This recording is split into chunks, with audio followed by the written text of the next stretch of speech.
तो व्यक्ति इतना अहंकार में अंधा हो जाता है कि उसको कुछ भी नहीं सोचता।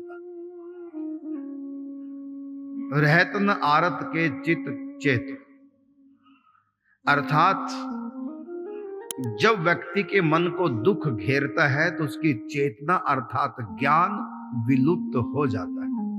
तभी कहा ना कि धीरज धर्म मित्र अरुनारी आपतकाल पर किए चारी। धीरज धर्म,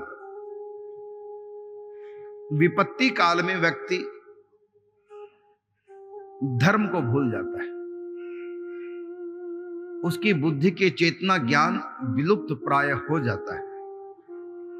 तो इंद्र के अहंकार पर जब चोट लगी, इंद्र को जब पता चला कि मेरी पूजा के स्थान पर ब्रजवासियों ने एक पहाड़ की पूजा की, ये मेरा तिरस्कार किया है,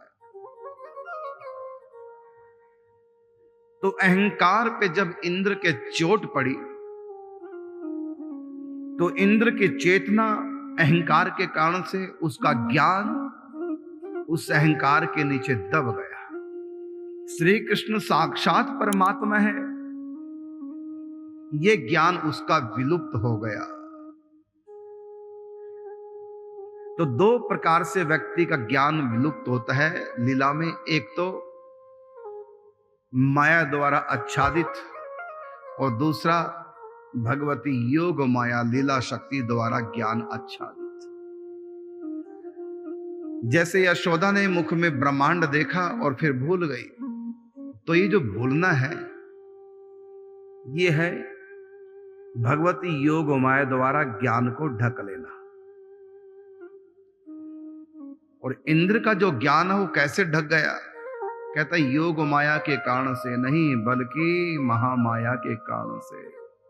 माया हावी हो गई, भूल गए धर्म कर्म। ये भी नहीं सोचा कि विप्रधेनु सुरसंत हित लीन मनुज अवतार, कि मैं पूरे ब्रज को बहाने जा रहा हूं मूसलाधार वर्षा से, तो गौएं बह जाएंगी, गौ हत्या लगेगी। भूल गए पाप पुण्य की परिभाषा, धर्म अधर्म की परिभाषा व्यक्ति भूल जाता है जब उसके अहंकार पर चोट लगती है। और भगवान उनका अहंकार मिटाना चाहते हैं।